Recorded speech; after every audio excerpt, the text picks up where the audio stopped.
Hello everyone, welcome back to my channel. Today is Saturday. I have a lot to do this morning.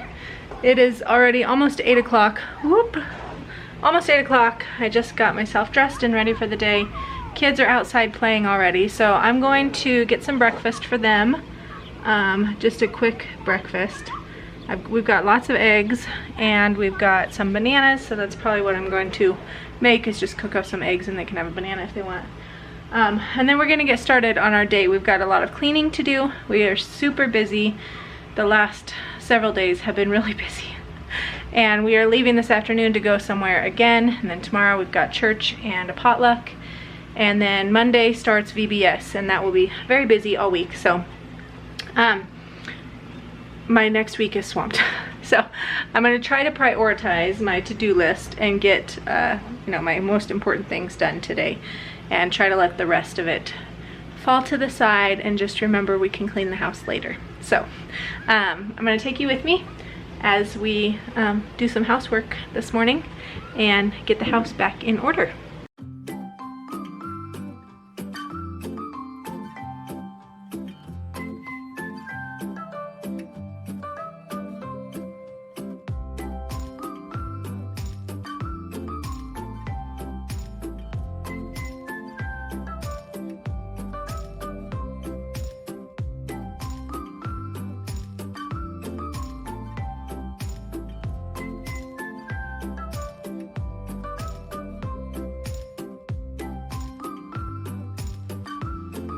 I decided for breakfast this morning, after looking through the fridge, that I was going to just fry some eggs, and I also had some leftover banana bread that I had baked before we went to Missouri last time.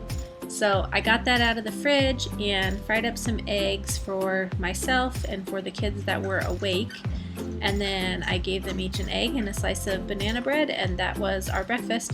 The kids that woke up after I was done cooking were responsible for making their own breakfast.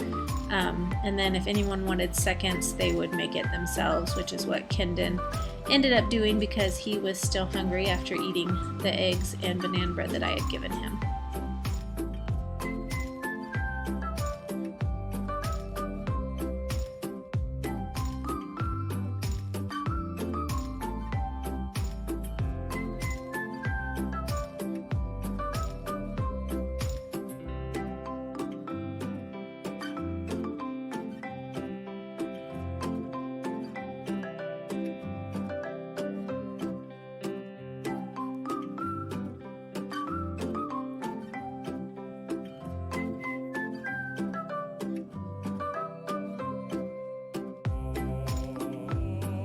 After I finished cooking breakfast, it was time to get started on the chores. I began by putting away the dishes because they were taking up a lot of space on the counter. It was just really cluttered. And usually when I'm putting away dishes, something I like to do when I find a bunch of cups sitting around that just have water in them is that I will combine them together. And instead of just dumping the water down the drain, I like to take it over and use it to water my plants. And that usually is how I remember to water my plants. Otherwise, they get watered not super often, and thankfully they all do well with that. They're all types of plants that don't need a ton of water with them, and so they don't seem to do too bad. I haven't killed them anyway. I still have all of them. The tall one there I've actually had since high school, so it is, let's see, that was 20 years ago. So it is at least 20 years old. I remember starting it in math class. It was one of our things we did with our math teacher, and she let us take it home with us, so that's kind of neat. And then I just decided I would start washing the bigger dishes that were taking up a lot of counter space to get them out of the way so that I had a clean kitchen.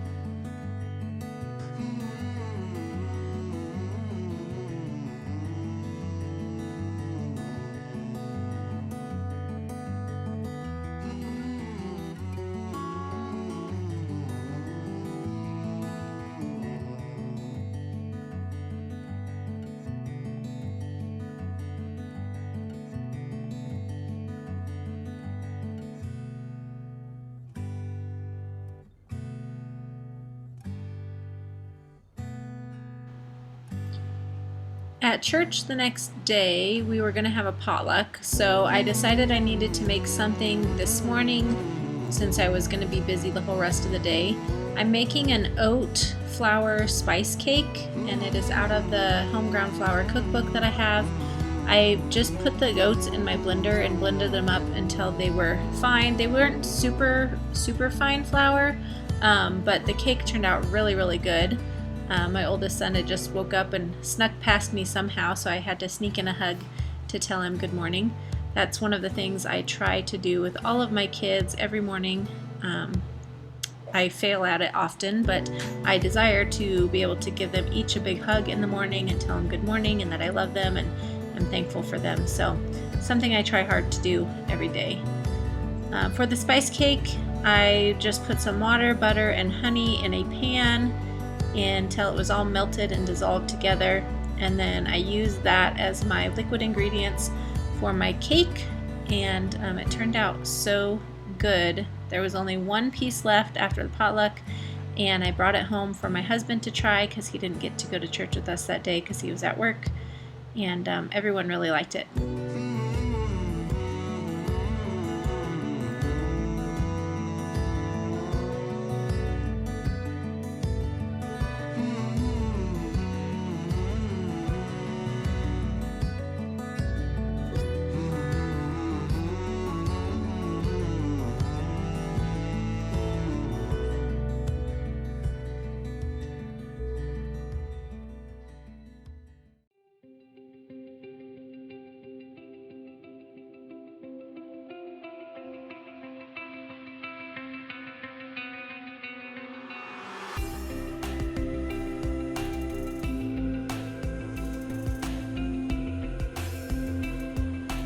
For the recipe, it called for buttermilk, but instead of buttermilk, I decided to use some kefir that I had in the fridge.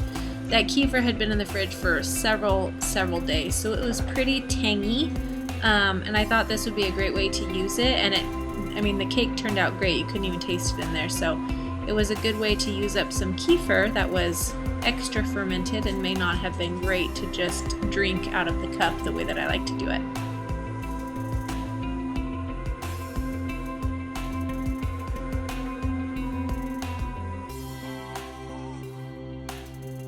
My next project while the cake was baking was to get rid of some of the boxes that are just sitting around in the house.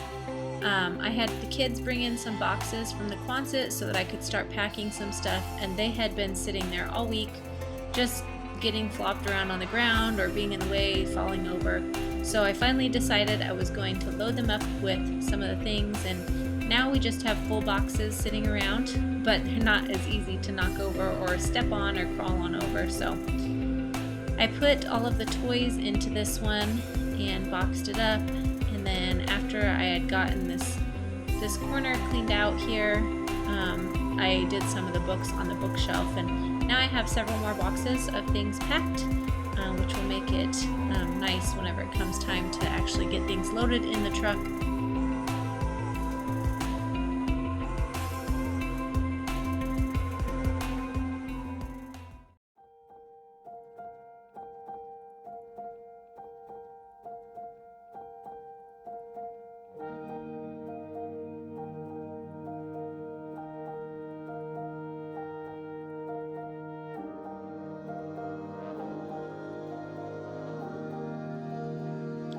After packing up the boxes, I decided that I needed to vacuum up all of the dust bunnies that were all over the place. Just doing some deep cleaning some things that had not been cleaned for quite a while. And I had to get the vacuum out with the hose and get in under all of the things that pile up around the house and in the storage places, and just get all the dust bunnies vacuumed up and clean up a little bit.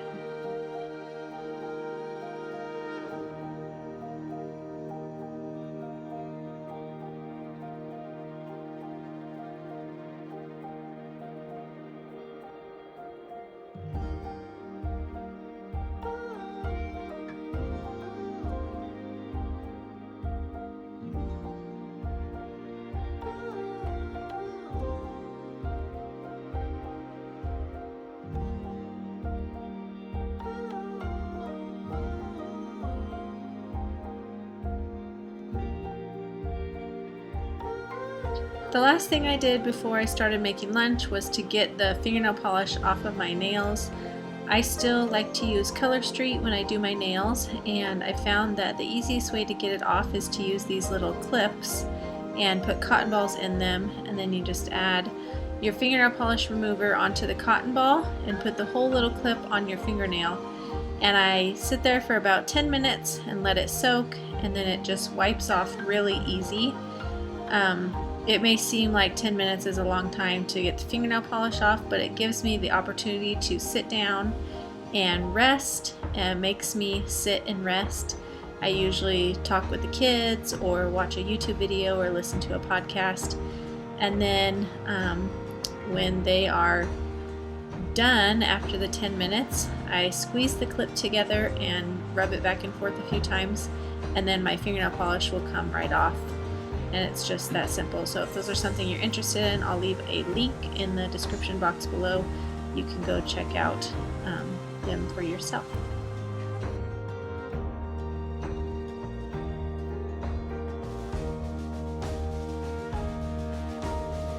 Alright, we are gonna have lunch now. We're just having leftovers today. We've got a bunch of food in the fridge. We went to Chinese for Crispin's birthday yesterday. That was what he wanted. So we have a lot of Chinese leftovers. We've got pizza, we've got pasta. Coulter had a ham sandwich with the ham that was in there. We also have some hamburgers left from the other day. So this is our lunch. We're gonna eat real quick and clean up so that we can get ready to leave. So thank you so much for hanging out with us today. I will see you guys next time. Bye.